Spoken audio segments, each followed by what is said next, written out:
오늘 하나님께서 주시는 말씀은 출애굽기 34장 27절에서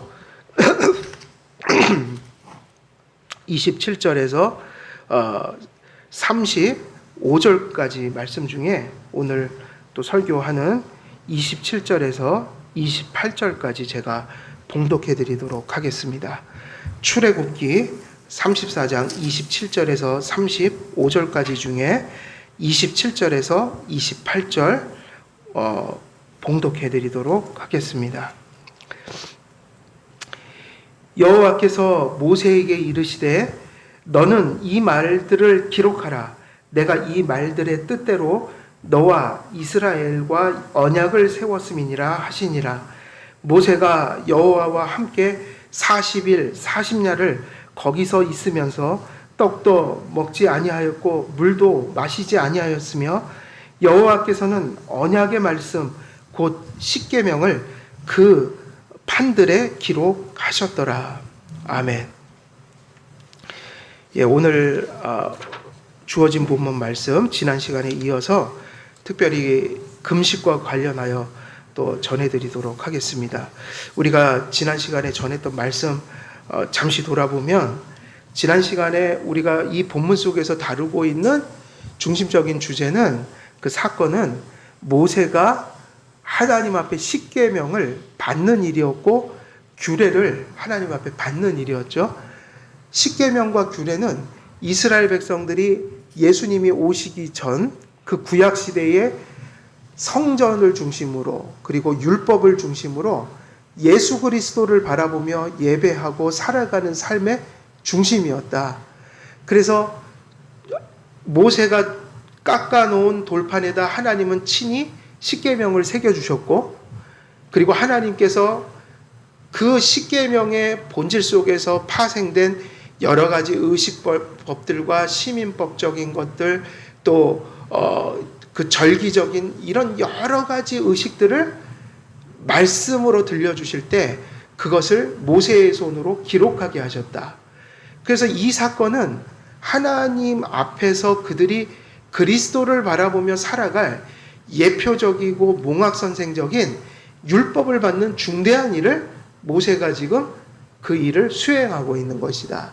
근데 어떻게 수행하냐면 이 일의 중대함과 거룩함이 그것이 너무나 큰 것이어서 오로지 모든 것을 다 단절한 채 하나님과의 오로지 교제 속에서 그 율법과 규례를 받는 그것이 중요하였다.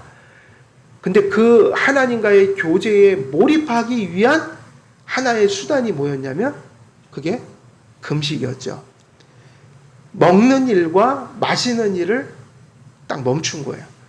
근데 이 금식은 일상적인 금식이 아니라 비범하고 하나님께서 주신 초월적인 은혜 속에서 이루어진 비범하고 사적인 것이 아니라 매우 공적이며 또 이것이 일상적인 것이 아니라 구속사적인 어떤 의미를 가진 특별히 모세가 율법을 구약시대에 받아내는 이 일에 있어서 특별하게 모세에게 주신 그런 금식이었다. 그래서 교회사를 돌아보면 또 성경의 역사를 돌아보면 이러한 40일 금식을 한 것은 항상 모세의 율법과 연관해서 성경 전체 속에서 우리가 발견하는 40일 금식은 어떤 것이 있어요? 모세가 율법을 받을 때 이루었던 금식, 그리고 두 번째가 율법이 거의 파괴가 돼서 엘리야와 같은 대선지자를 보내서 율법을 회복하는 일을 행하실 때 모세의 율법의 회복이라는 의미에서 그래서 사실은 엘리야는 어찌 보면은 모세의 역할을 한 거예요. 모세가 받았다면 엘리야는 모세에게 전해받은 율법을 모세에게로 회귀시키는 역할, 그게 선지자의 역할이었다. 그래서 모세, 엘리야, 그리고 때가 되면 메시아가 오셔서 그리스도가 오셔서 그 모세가 모세에게 주신 율법을 누가 성취하신 거예요? 예수께서. 그리고 율법이 바라보게 했던 그 실체, 구약의 예표와 구약의 예언이 그리스도 안에서 성취되었다. 그런 의미에서 예수님도 율법의 성취, 메시아의 도래를 알리면서 40일 금식을 통해서 바로 공생애의 시작을 시작하셨던 것이죠. 그것이 지난 시간에 우리가 보았던 것이고, 그래서 칼빈 같은 또 신학자는, 그리고 많은 개혁주의 신학자들이, 정상적인 성경 해석을 하는 주석가들이 이 모세와 엘리야와 그리고 예수님의 40일 금식은 모방해서는 안 되는 구속사적인 의미를 담은 특별한 사건들이었다.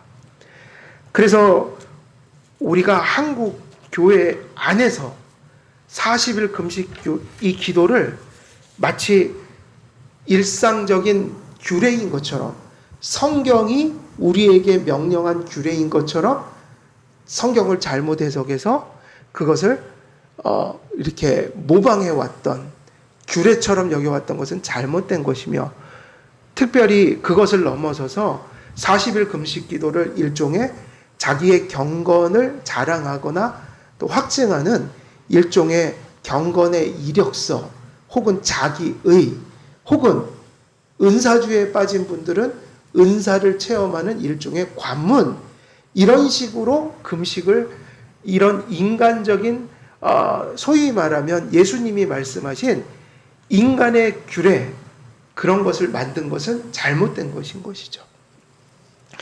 그래서 우리가 이제 오늘 다루어야 될 내용들은 이러한 40일 금식 기도에 대한 문제들을 우리가 잘 분별해서 이러한 것을 모방하려는 그러한 시도를 하기보다는 우리가 바른 금식, 건전한 금식을 잘 정립해서 금식을, 성경적 금식을 회복해야 한다. 이런 것이 중요한 것 같아요.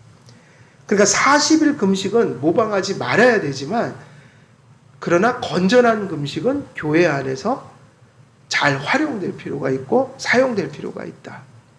오늘날의 상황을 보면 극단적인 상황에 몰려 있어요. 특별히 금식에 있어서도. 왜 그러는가? 금식을 아까 말씀드린 것처럼 인간의 유전을 만들고 미신화하고, 그리고 그걸 자기의화해서 외식화하는 이런 일들이 한국교회에 만연해서 그런 것들을 추구하는 사람들이 있었다. 근데 지금에 와서는 이런 부작용에 의해서 많은 사람들이 금식을 멀리하게 된 건지는 모르지만 실제로 금식이 거의 사라져 버렸어요. 그렇죠? 요즘에 금식을 거의 찾아보기 힘들죠. 그러니까 극단이에요. 금식을 하는 사람들은 상당히 안 좋게 하고, 또 실제로 교회 상황을 보니 금식이 거의 사라지고 있다. 금식에 성경적인 의미와 유익이 있는데 극단적이고 미신적이고 그렇게 잘못 해석된 금식들이 만연한 그러한 이면에 실제로 금식이 또 사라지는 이러한 일들이 있어서 안타까움이 있다는 거야. 지금도 금식을 강조하는 분들은 거의 은사주의나 40일 금식 같은 것을 그렇게 이해하고 있는 분들이 대다수고, 지금도 뭐 금식 기도원 그런 게 있잖아요. 근데 안타깝게 그 반대 극단에는 실제로 교회에서 금식이라는 은혜의 수단이 너무 지금 사라져 버리고 있는 안타까움이 있다. 그래서 그런 잘못된 금식은 우리가 철저히 배격하고 또 그런 것들을 조심하면서도 성경적인 금식을 회복해서 그 금식의 유익을 교회와 성도들이 누리는 것은 참 중요하다라는 거예요. 그래서 이제 우리가 오늘 다루어야 될 내용들은 건전한 금식이 무엇인가. 그러니까 잘못된 금식관을 넘어서서 이제 우리는 성경적인 금식을 좀 회복해야 된다는 의식을 좀 가질 필요가 있다. 먼저 우리는 이런 점들을 주의하면 되는 것이죠. 금식, 40일 금식 이런 거 아니라 성경적인 금식은 이러한 일들을 잘 극복하고 우리가 실천하는 금식이다. 어떤 점들을 금식할 때 우리가 주의하면 되는가? 첫 번째인데요. 금식의 본연의 의미를 잘 이해하는 거예요. 금식의 본질이 무엇이죠? 왜 금식을 하죠? 그래서 한국교회는 아까도 얘기했지만 그 본연의 목적을 이해를 못하니까 금식을 하면서 날수를 신경 쓰는 거예요. 며칠을 했냐. 3일 금식한 거하고 일주일 금식한 게 효험이 다르고 일주일 금식한 거하고 40일 금식한 게 다르다. 그러니까 하나님 앞에서 금식하는 그 효력이 날짜를 가지고 계산하는 거예요. 그래서 3일 금식한 사람의 금식은 별로 의미가 없고, 그래서 40일 금식한 사람 앞에서 하루나 3일 금식한 사람은 얘기도 못 꺼내고 스스로도 주눅이 들어서 야, 저 사람은 40일 하고 나는 3일밖에 못한다. 근데 그거 아무 의미가 없는 거예요. 3일이냐 하루냐 한 달이 무슨 중요하냐 말이에요. 그게 성경은 그런 날수를 정하지를 않았는데, 그렇지 않아요? 성경이 언제 금식은 며칠 해야 되고 며칠 해야 되고 며칠을 하라는 규례를 정한 적이 있냔 말이에요. 그거는 교회법에도 없는 얘기예요. 성경에도 없고 우리 헌법에도 없는 얘기 아니겠어요? 어찌 날수가 금식의 목적과 효력을 이루는 근거가 되겠냔 말이에요. 40일을 해도 엉뚱한 생각을 가지고 하면 그건 금식이 아닌 거예요. 하루를 하거나 한 끼를 해도 본연의 금식의 목적과 바른 태도를 가지고 하면 그 한 끼의 금식이 하나님이 기뻐 받으시는 금식이 될 수 있는 거다. 어떤 사람들은 특히 순복음 교회 같은 데서 이거 그래서 많은 분들이 그렇게 이해를 했어요. 마치 금식이 문제 해결의 열쇠와 같은 역할을 한다. 만사형통하거나 무슨 문제가 와도 금식하면 다 물리칠 수 있는, 혹은 은사주의에 빠진 분들은 마치 금식이 신비로운 은사를 체험하고 하늘을 왔다 갔다 하는 통로가 되는 것처럼, 그러니까 무언가를 그렇게 얻기 위한 수단인데 그 무언가를 얻는다고 할 때 그 기대가 잘못됐다는 얘기예요. 기대가.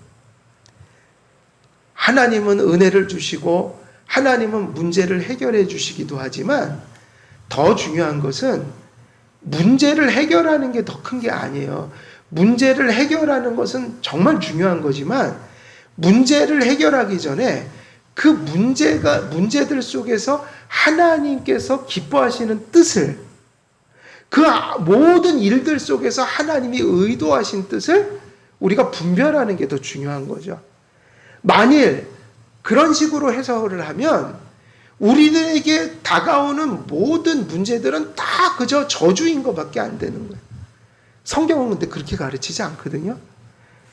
환난도 있고 하나님께서 주시는 좋은 일들도 있지만 좋은 일은 좋은 일이어서 은혜고, 그러나 하나님 자녀들에게는 그 어려운 일들마저도 하나님의 자녀를 만들어 가시는 도구가 되고 수단이 될 수 있기 때문에 그런 어려움들이 철저히 하나님의 뜻일 수도 있는 거예요.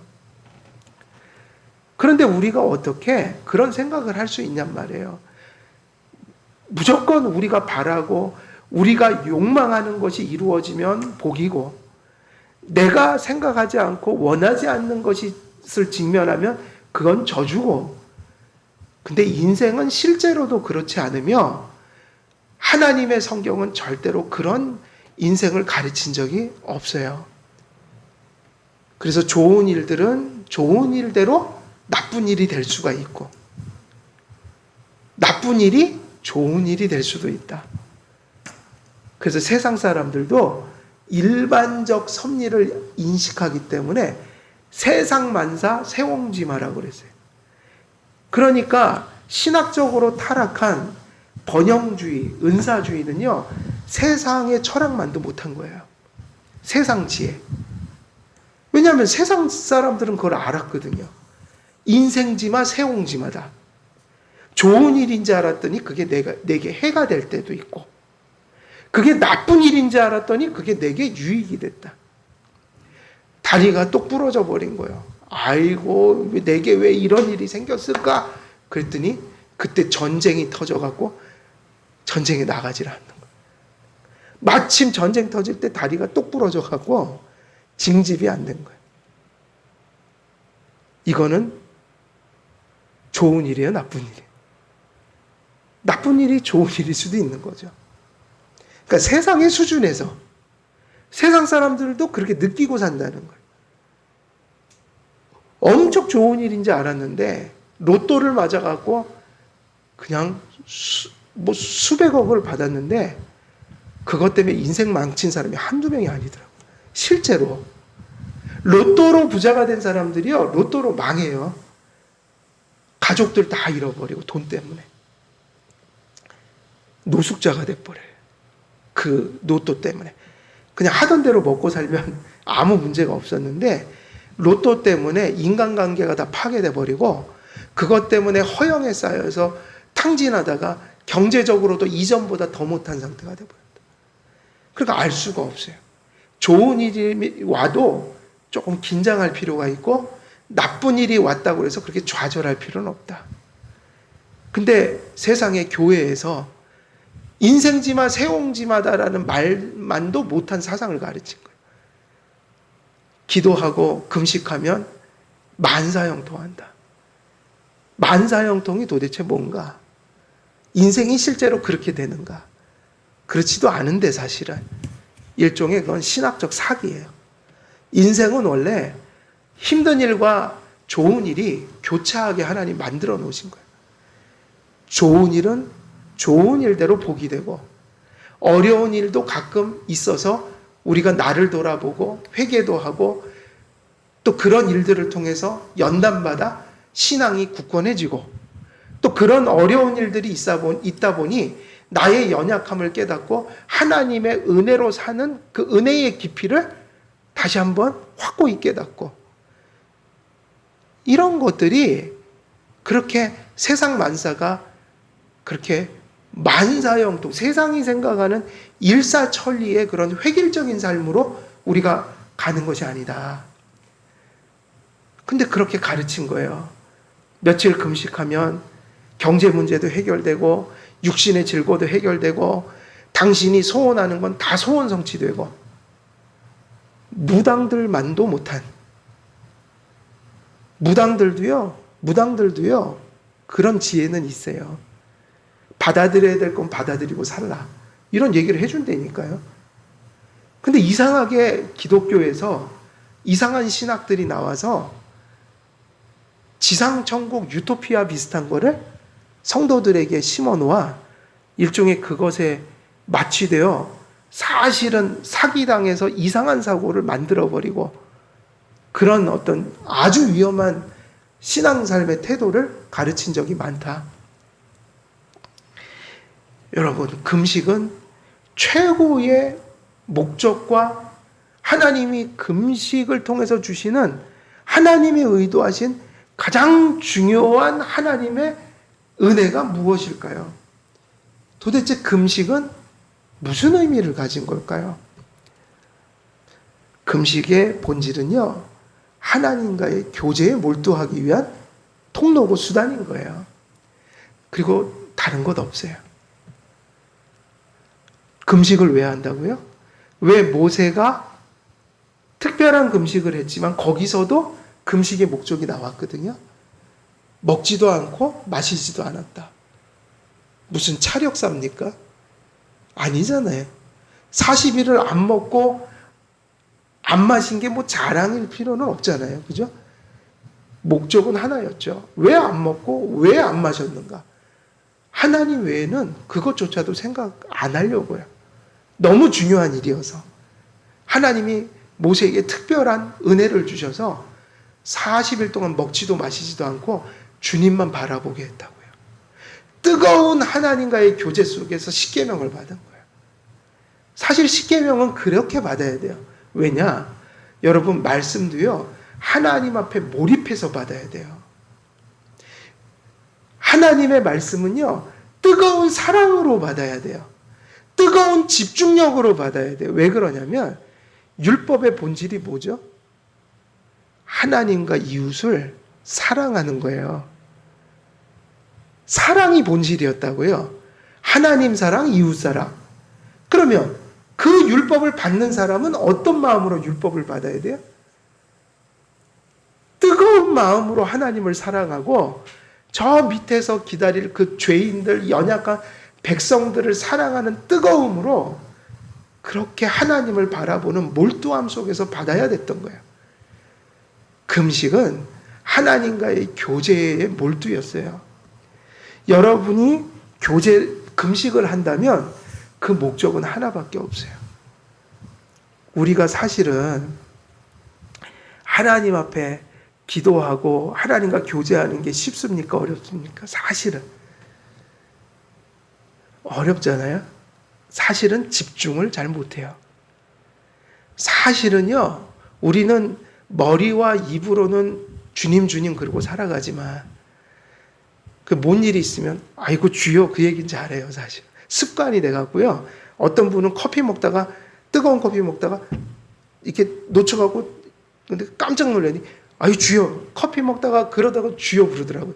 뭐 주님이 뭐 그런 거 하시는 분이에요. 뭐 커피 먹다가 깜짝 놀라도 주여 같아요. 근데 아름다운 모습이에요. 크고 작은 거 다 주님으로 의지하겠다 이건데 주여 그러면서도요. 사실은 주님을 새까맣게 잊어버리고 살아가요. 매일 뭐 주님, 주여 그러고 살아가지만 삶의 실제적인 삶 속에서는 주님의 영광보다는 우리의 눈앞에 있는 유익이 더 중요하고 하나님의 영광보다는 우리의 욕구가 중요하고 뭐 그게 우리의 사실은 실제적인 모습인 거야. 주여 주여 그러면서 살지만 실제적인 선택을 하면서 살아가는 거 보면 다 하나님이 기준이 아니라 세상적인 것이 기준인 거야. 그게 얼마나 나에게 이득을 가져오느냐 혹은 내가 그것을 얼마나 욕구하느냐. 그래서 실제로는 실제적인 현실 속에서는 하나님을 향한 우선순위가 다 뒤집어져 있어요. 아니 가다가도 하나님의 길이 아니면 안 가는 게 맞잖아요. 그게 정답이잖아요. 근데 우리는 그렇게 살아요, 안 살아요? 사실은 그렇게 보통 안 살아요. 큰 일을 겪고 하나님이 정신 차릴 정도로 크게 한번 흔들어 놔야 아이고 정신 차리고 돌아오지만 보통 일상 속에서는 하나님을 까맣게 잊고 살아요. 그러니까 그 말은 아니에요. 입술에 없거나 우리의 아주 이 뇌의 아주 그죠? 기계적인 의미에서 하나님 생각이 없다는 건 아니에요. 근데 이게 마음에서 하나님을 따라가진 않는 거예요. 그래서 실제적인 삶에 있어서는 하나님을 우선하지 않아요. 그게 사실이에요. 그런 일이 너무 많은 거예요. 그러니까 일상에서는 얼마나 우리가 하나님을 바라보지 않고 사는지 몰라요. 근데 이제 그래도 또 시간 내서 성경을 좀 읽겠다, 기도하겠다. 그 시간조차도 그렇게 집중이 잘 안 된다. 그런 상황에서 우리가 어려움을 받게 되고 어떤 삶의 중대한 선택을 하게 되고 이럴 때 뭐가 필요한 거예요? 금식. 더 몰두하기 위해서. 우리가 할 거 다 하면서 집중 잘하면 좋은데 잘 안 되거든요. 그러니까 때로는 하루 이틀 정도는 3일 정도는 저는 가장 이상적인 좀 금식이 3일 내지 일주일 하는 게 참 좋아 보이는 거예요. 건강을 해치지도 않고 또 일주일 금식하는 게 그렇게 쉬운 일은 아니에요.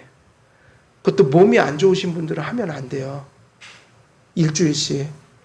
그래서 시간이 안 되면 하루 그것도 정말 못하겠다. 그러면 한두 끼. 한 끼는 좀 너무하고. 왜냐하면 다이어트 한다고 기본 하루 안 먹고 사는 사람들이 무지 많아요. 요즘에 간헐적 단식이라고 그래갖고 하루에 한 끼 먹고 사는 사람도 많더라고요. 그 자기가 그 정도는 그 금식이 아니죠. 다이어트.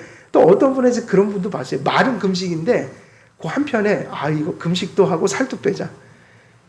그건 금식 그런 거 하지도 마세요. 그거 금식 그거 하면서 그 살 빼려고. 그것도 이제 또 계산하는 거예요. 한 3일 금식하면 한 1kg, 2kg 빠지겠지. 못 얻고 못 얻는다고. 그죠? 그죠? 일거양득이다. 근데 그런 마음이 있으면 참 그게 불경한 거예요. 무슨 살 빠질 거를 기대하면서 금식을 해요. 차라리 금식이라고 하지 말고 살 빼려고 다이어트 한다 그러고 차라리 한 달을 굶으시든 하시라 이거죠. 하나님의 그런 금식 안 받는다. 살 빼려고 말이죠.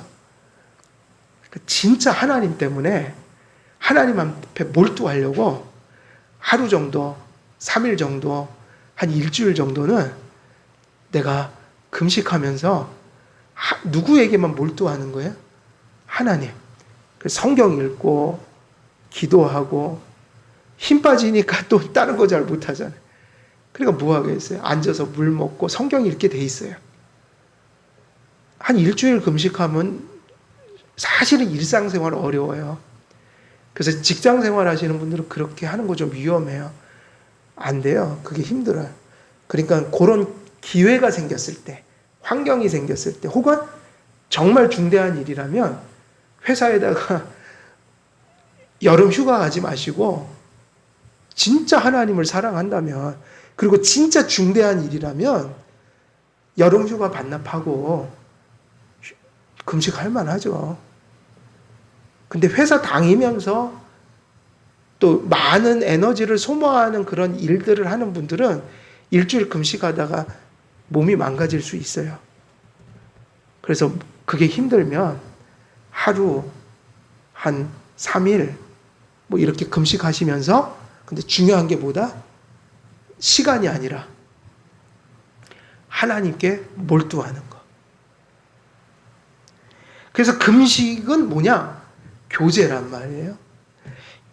그래서 금식은 하나님과의 교제를 사모하고 기도에 집중하고 몰두하기 위한 목적으로 실천하는 거예요. 내가 너무 힘드니까 요즘 내 삶을 돌아보니까 아주 엉망이 된 거예요. 맨날 입에서 나오는 거는 불평이고 원망이고 짜증이고, 또 가만히 내 삶을 돌아보니 하나님의 영광은 아니고 맨날 그냥 나의 이상하게 내 가슴 속에 탐욕이 막 피어오르고, 또 내 삶 속에 나의 일이나 부모님이나 자녀들, 이 가정사를 우리가 이렇게 돌보면서 살아갈 때 너무 중대한 선택을 해야 되는 일들이 다가올 때 있잖아요. 세상에 그 중요한 일들을 기도 한 번 안 하고 살펴보지도 않고 막 함부로 선택하는 거. 이게 우리에게 할 만한, 하나님 보시기에 너무 슬픈 일이에요. 그죠?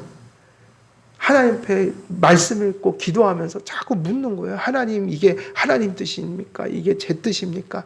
이게 주님의 영광을 위한 겁니까? 이게 제 탐심입니까? 제 욕구입니까? 그걸 분별하기 위해서 자꾸 주님 앞에 나가는 거잖아요. 하나님의 음성을 막 듣고 이런 게 아니라 그런 과정 속에서 내 마음이 자꾸 깨달아지는 거 아니겠어요? 주님의 말씀이 선명하게 다가오고 분별력이 생긴다고요. 하나님을 가까이 하는 자들에게 하나님이 또한 가까이 하겠다. 하나님의 은혜의 수단을 열심으로 사용하는 자들에게 하나님의 뜻도 알려주시고 하나님의 길을 갈 수 있는 마음도 주시고 그런 거 아니겠어요? 그래서 금식의 본질은 사실은 기도예요. 금식은 기도의 보조수단이에요.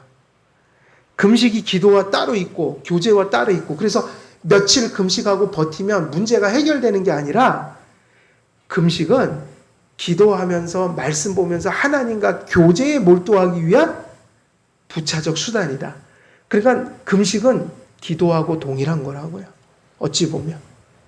기도에 몰두하기 위해서 금식을 하는 거니까 기도가 없으면 금식의 의미가 없어지는 거죠. 또 기도는 말씀의 약속을 성취하는 도구니까 말씀을 몰두하지 않으면서 기도하는 것도 의미가 없는 것이고요. 말씀을 깨닫기 위해서 기도하는 거죠. 하나님의 뜻을 깨닫기 위해서 기도하는 거죠. 내가 생각하고 내가 선택하는 것이 인간적인 생각이냐 하나님의 생각이냐를 분별하기 위해서 기도하고 말씀 읽는 거죠. 그리고 금식하는 거죠. 그럼 그게 없다면 그게 무슨 금식이냔 말이에요. 그거는 미신이지. 둘째, 금식을 할 때 정말 하나님이 기뻐하시는 금식이 되기 위하여 자기의나 외식을 버려야 한다. 사람은 금식하면 꼭 그것을 누구에게 보여주고 싶은 욕구가 있다. 저도 90년대에 회심을 했기 때문에 그런 문화 속에서 살았거든요. 그죠? 90년대만 해도 그런 문화가 팽배했고 그땐 금식이 아주 많이 했어요, 사실. 제가 고등학교 때 금식을 얼마나 많이 했는데요. 했어요. 좀 열심히 막 일주일도 하고 고등학교 때도 했다고요. 그런데 금식을 하잖아요. 그러면 괜히 이렇게 쭉 처진 모습을 보여주고 싶은 거예요, 사람들한테. 그럼 뭐 금식한다 이거를 은연중에 사람들이 아유 금식하세요 그러면 이제 뭐 겉으로는 아유 그냥 이러면서도 아유 대단하세요 금식도 하시고 왠지 막 뿌듯하고 그리고 이제 한 일주일 하고 나면 그거 있잖아요. 뭔가 내가 했다. 그래서 그 일주일이 차는 그 12시 땡 하는 순간 시계를 진짜 봤다니까요. 그러면 이제 시간을 버틴 게 은혜가 된 건지 진짜 은혜를 받은 건지 헷갈려요, 제가. 일주일을 버틴 게 그렇게 막 의의가 되는 거야, 저한테. 사람들한테 은근히 자랑하고 싶고. 근데 금식이요, 자기의나 외식이 돼서는 안 된다. 여러분, 그건 성경이 예수님이 말씀하신 거예요, 성경에서. 금식할 때 어떻게 하라고 그랬죠? 막 괴로운 표정을 짓지 말라. 그 일부러 어떻게 하라고 그랬어요? 깨끗이 씻고 머리에다 기름 바르고 단정하게 해서 사람들 앞에 막 그 금식하려고 막 내가 고생하고 이런 거 보여주지 말라. 그 지금 제가 성경에 있는 얘기하는 거예요. 예, 외식하지 말라. 외식을 하는 순간 그것이 이미 은밀한 중에 보시는 하나님을 바라보는 걸 실패한 거라고요. 거기서. 그래서 성경은 은밀한 중에 보시는 하나님 앞에 금식해라. 사람들 앞에서는 가리고 아무도 모르는 가운데서 하나님이 인정하는 금식을 하라. 그래서 외식하고 금식이 자기의가 되는 순간 금식은 날아가 버리는 거예요. 하나님이 안 받는 금식인 거예요. 하나님과 이웃을 사랑하는 신앙과 마음을 가슴속에 분명하게 하고 금식하는 게 더 중요하다. 외식이 아니라 중심을 지키면서 금식해야 된다. 그래서 구약시대의 이사야서 같은 곳에 보면 금식하면서 그 금식하면서 사람들에게는 몹시 괴로운 표정을 짓고 경건한 분위기를 풍기면서 뒤에 가서는 어떻게 한다고 그랬어요? 오락을 즐기고 탐욕에 가득 차 있고 남의 것을 압제하고 폭력하고 이런 죄를 다 지으면서 금식하는 척 하는 것을 하나님이 엄청나게 책망한 적이 있어요. 그런 금식 하지 말라고 그랬다고 예수님이. 그게 무슨 얘기냐면 자기의나 외식이 아니라 중심으로 하는 금식. 하나님과의 교제, 믿음, 순종, 사랑 이것을 내면에 분명히 하는 것이 금식의 정신이다. 그것을 바라보고 그것에 몰두하고 그것을 회복하는 게 금식이다. 그래서 바리새인들이 이런 의도로 금식을 사실은 했어요. 자기의 외식 그리고 뒤로는 내면적으로는 수없는 죄악을 범하면서 사람들에게 보이는 금식을 했죠. 그래서 그들이 사람들 앞에서 고통스러운 표정을 지으면서 하나님 앞에 대단한 일을 하는 것처럼 자기의 일을 삼는 하나의 방편이 일종의 금식이었다. 세 번째, 우리가 금식을 할 때 금식의 본질이 뭐라고 그랬죠? 교제죠? 그러니까 금식을 할 때 금식의 토대로 둬야 되는 것은 금식 자체가 아니라 복음이에요. 이게 되게 중요한 얘기예요. 수많은 사람들이 금식을 많이 했지만 과거를 돌아보면 얼마나 복음이 정립되어 있지 않은 모습으로 금식을 한지 몰라요. 복음이 뭔지도 모르고 교리가 뭔지도 모르고 그런 말씀을 정립하지 않은 채 마치 경건의 자기의 수준이 금식한 날에 달려 있는 것처럼 그런 모습으로 금식을 했다. 근데 실상은 금식을 매일 하고 떡 먹듯이 하고 그렇게 열심히 하지만 심령을 뒤집어 보면 구원의 기초가 정립되어 있지 않더라. 여러분, 이게 순서가 뒤바뀌면 안 돼요. 복음만이 하나님과의 관계와 교제를 만드는 토대예요. 다시 말하면 복음과 은혜를 정립하지 못하면 40일 금식이 아니라 1000일을 금식해도 하나님과 관계가 없는 거예요. 그래서 사실은 무당들도 스님들도 그리고 수많은 종교들 속엔 금식이 있을까요? 없을까요? 있어요. 그래서 도인들이 그렇게 금식을 많이 해요. 단식을. 그죠? 수양한다고 하면서. 종교적인 금식이란 말이에요. 그 사람들이 삼각산에 올라가서 1000년을 금식하면 뭐 하겠어요? 하나님을 그 금식으로 만날 수 없다고요. 이유는 뭐냐면 복음이 없으니까. 복음을 금식과 같은 은혜의 수단을 사용하기 전에 내가 정말 믿을 것을 믿음의 대상을 알고 있는지, 믿음의 지식 속에 견고히 서 있는지, 내가 금식을 하면 그 금식이 하나님 앞에 은혜를 가져오는 수단이 될 만한 복음에 대한 그 토대가 내 안에 정립되어 있는지 먼저 살펴야 되는 거예요. 예수님을 잘 모르고 교리가 정립되어 있지 않은데 첫날을 금식해도 하나님을 만날 수가 없어요. 항상 여기서부터 시작해야 돼요. 뭐 은혜의 수단을 사용하라, 예배를 드리라, 기도를 하라, 이런 모든 것들은요, 먼저 성령을 통해 말씀을 믿는 믿음이 있을 때 수단이 되는 거지, 금식이 사람을 구원시키는 건 아니에요. 구원을 받았기 때문에 금식을 하라는 얘기예요. 근데 금식이 언제 효력을 나타내냐면 그거는 불변의 원칙이에요. 언제나 믿음은 들음에서 나며 들음은 그리스도의 말씀으로 말미암느니라. 그리스도와 말씀이 있는 곳에 성령이 계신 거예요. 그래서 내가 예수를 믿고 예수님 앞에서 금식하는 건지 종교적인 의식으로 금식을 하는 건지를 먼저 분별해야 한다. 복음을 정립해야 한다.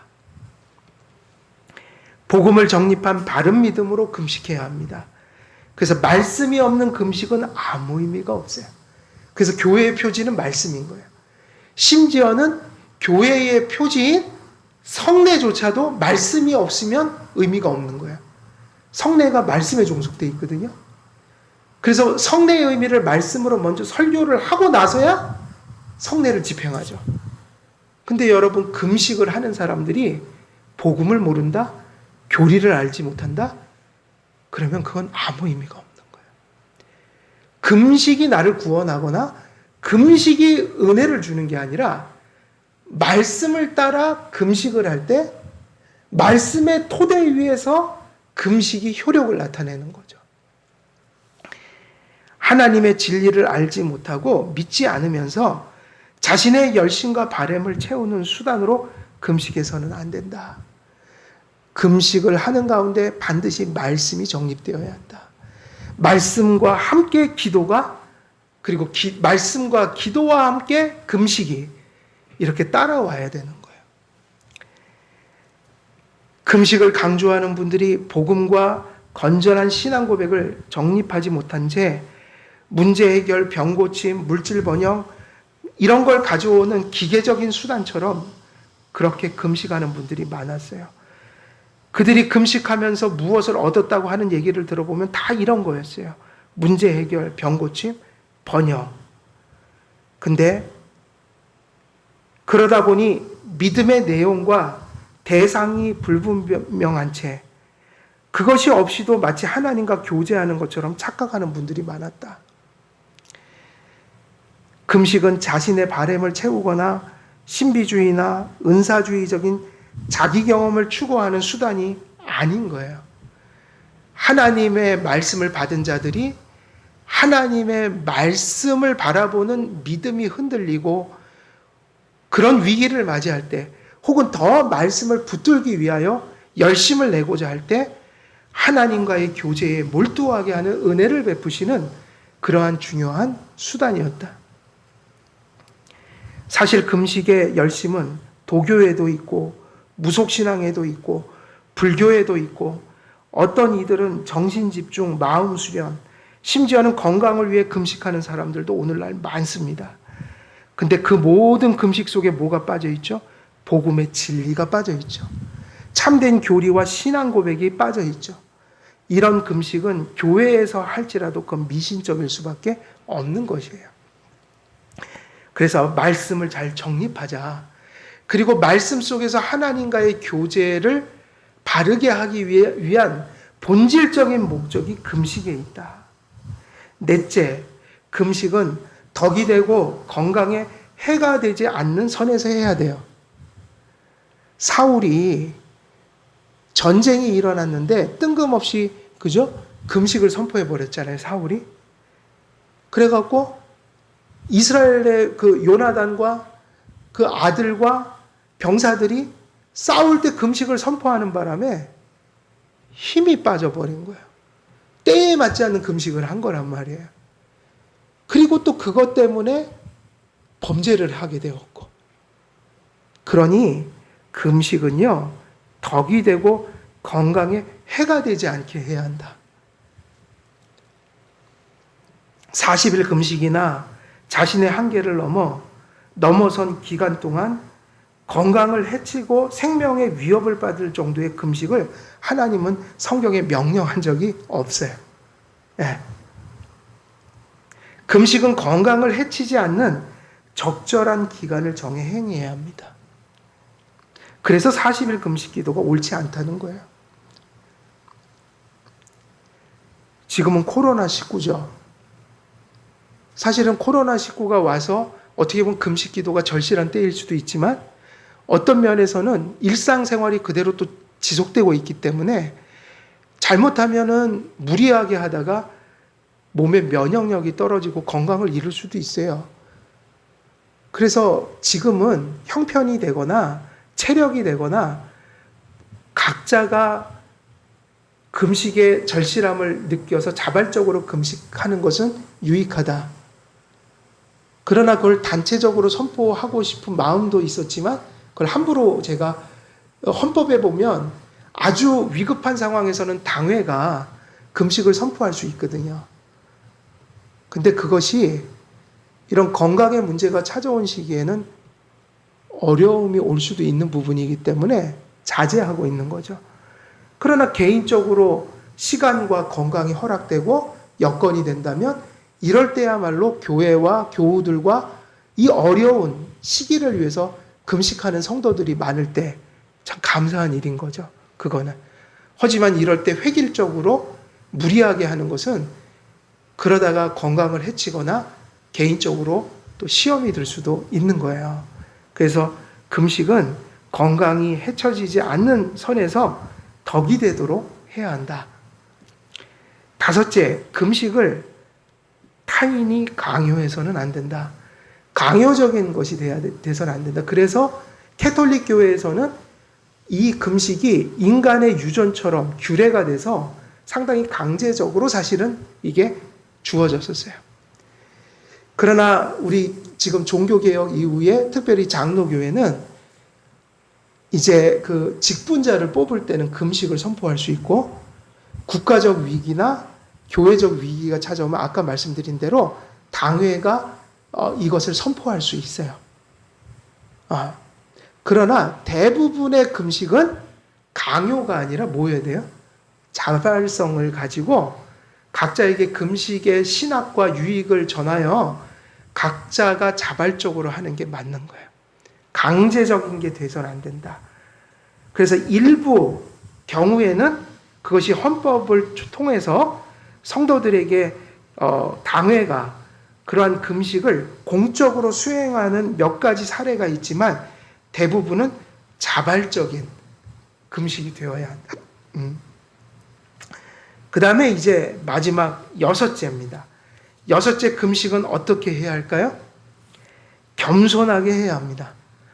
금식이 의가 되고 자랑이 되었다면 이미 그것은 금식을 하지 않음만 못하게 되는 것이다. 그래서 앞에서 조금 언급했듯이 자기 의가 되며 그것이 일종의 인간의 유전이 되어 그것이 그러한 의미를 담게 되는 일들을 조심해야 한다. 그래서 마태복음 6장 16절과 17절에 그러한 내용들이 담겨져 있죠. 그래서 오늘 말씀을 정리하면 우리가 이제 이렇게 말씀을 맺을 수 있겠어요. 여러분, 미신적이거나 아주 그 잘못된 금식이 존재하니까 그런 금식들은 사실은 사라져야 돼요. 그러나 한 가지, 잘못된 금식을 버린다고 해서 소위 말하면 목욕물을 버리려다가 뭐까지 버리면 안 돼요? 아기까지 버리면 안 되겠죠. 건전한 금식을 잘 정립하자. 그리고 그것을 어떤 의미에서는 오늘날 너무 금식이 사라져 버렸기 때문에 금식이 조금은 회복돼야 돼요, 더. 근데 건전한 금식으로 가야 된다. 우리가 그 금식의 본질이 뭐라고 그랬죠? 하나님의 교제가 본질의 목적이라고 그랬죠? 말씀과 기도 속에서 하나님의 교제에 몰두하는 것. 그래서 우리가 보통 그 금식을 언제 하죠? 위기가 오거나 어떤 중대한 선택을 해야 될 때, 그런 교회나 국가나 여러분이 정말 힘겨울 때 그걸 잘 이겨낼 뿐만 아니라 그 일들 속에서 하나님의 뜻을 발견하고 그 어려움이 왔지만 그것을 하나님이 보시기에 아름다운 모습으로 그것이 결론져질 수 있도록, 귀결될 수 있도록 믿음으로 대처하기 위해 금식할 필요가 있다. 왜 그러면 그런 은혜의 수단이 필요한가? 우리의 모습을 보면 힘겹고 어려울 때 주님을 잘 바라보지를 않기 때문에 좌절하고 불평하고 시험에 들어서 마음이 굳어지고 배회하고 이게 우리 모습인 거예요.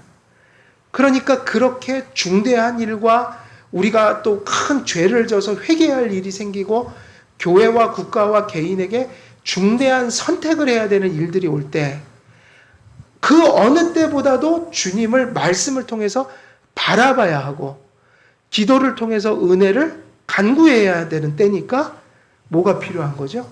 말씀과 기도 생활에 있어서 집중력이 필요하잖아요. 몰두가 필요하잖아요.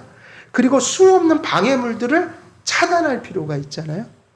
그래서 금식은 우리가 하나님 앞에 더 가까이 가고 우리가 하나님의 교제를 다시 한번 돈독히 하며 하나님의 뜻을 깨닫고 하나님이 주시는 새 힘을 얻어서 그런 역경들을 주님의 뜻 가운데서 잘 대처하는, 그래서 결국은 하나님의 뜻이 그 일들 가운데 이루어지는, 그래서 하나님을 더 견고히 믿고 사랑하는 그러한 마음이 되기 위하여 매우 유익한 하나님이 주신 은혜의 수단이다.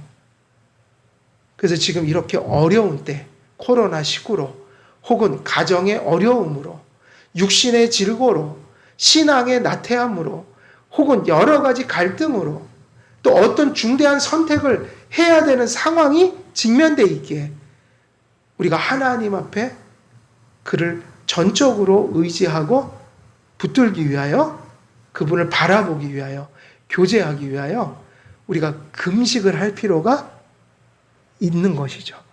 그러나 어떻게 해요? 건전하게, 성경적으로, 덕스럽게 본연의 목적을 따라 은혜의 수단을 사용할 필요가 있다. 우리 한길교회 모든 성도님들도 이 금식을 잘 정립해서 건전하고 성경적인 금식을 실천해서 하나님과의 교제를 회복하고 더 견고히 해서 하나님의 큰 은혜를 이 금식을 통해서 받아 누리는 그런 우리 한길교회 성도님들 다 되시기를 우리 주 예수 그리스도의 이름으로 축원드립니다. 기도하겠습니다. 살아계신 하나님 아버지, 참으로 비성경적인 금식이 만연했던 때가 있었습니다. 그러나 지금은 또 그 금식이 사라져가고 희귀해지는 그런 시대를 또 우리들이 직면해 또 살아가고 있습니다. 참으로 극단과 극단이 흐르고 있는 교회의 모습들을 보게 됩니다. 하나님이 기뻐하지 아니하시는 비성경적인 금식과 인간의 유전들을 다 버리고 오히려 성경적이고 건전하고 덕스러운 금식을 다시 한번 회복시켜 하나님 앞에 말씀과 기도에 집중하며 우리에게 찾아오는 많은 위기와 어려움과 또 중대한 선택들 속에서 그 모든 것들을 모세처럼 하나님과의 깊은 교제 속에서 이루어감으로 우리의 삶이 하나님의 뜻을 이루는 그러한 삶의 터전이 되고 삶이 될 수 있도록 하나님께서 함께해 주시기를 간절히 소원합니다.